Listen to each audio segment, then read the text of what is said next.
Ayan. So, good morning. Magluto po ako ngayon ng pineapple bread. So, kailangan ko ng 2 itlog. Ayan.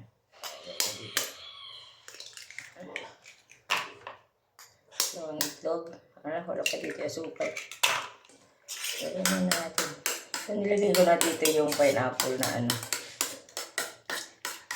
Ang nabili kong pineapple, yung tablets, dapat pineapple siya.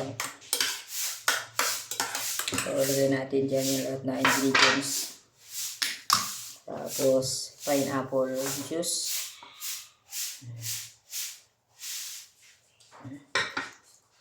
Parang kulang ah. Sugar. Paglalagay muna natin lahat na.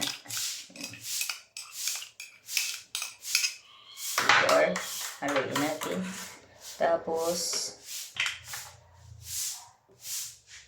wala na tayong mantika. Okay lang yan. Yan na lang. Hiya mo na. Ayan. So, paghaluin natin lahat yan. Lagyan natin ng food vanilla.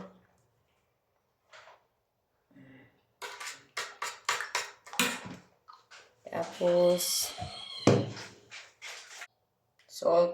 Yan, lagyan natin ng salt.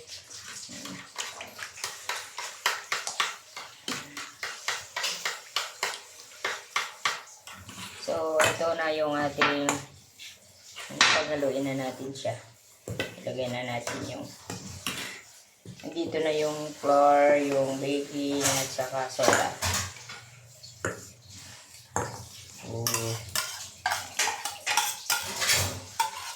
Tingnan natin mamaya kung anong kalabasan nito.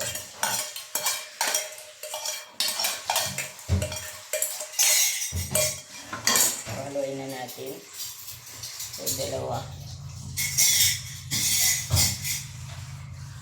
Walang magawa eh. Dahil walang pasok kaya gawa na lang natin. So na nga. Halo na natin. So, ilagay na natin dito sa baking tin. Tingnan natin kung anong resulta nito mamaya. Pag na siguro masyado punuin. Kalahati lang muna.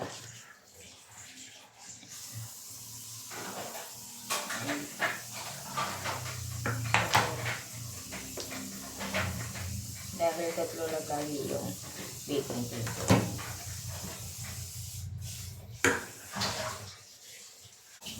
Ilagay na natin. Ilagay na natin sa oven. Ilagay na natin sa oven yan. So wait for 20 minutes. Ayan. Isa na po. Luha ko na.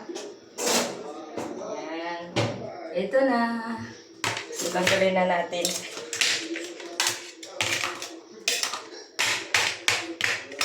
So, hindi siya matanggal. Gamitan natin na.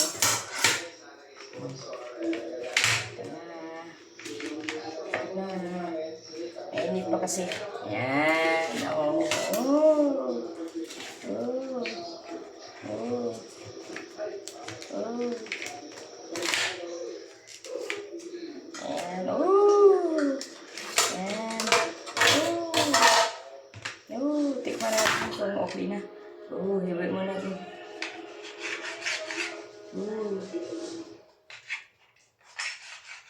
Pineapple naman po ngayon ang ginamit ko. Ayan. Ayan. So, tikman na natin kung anong lasa. Sarap ah. Sarap siya.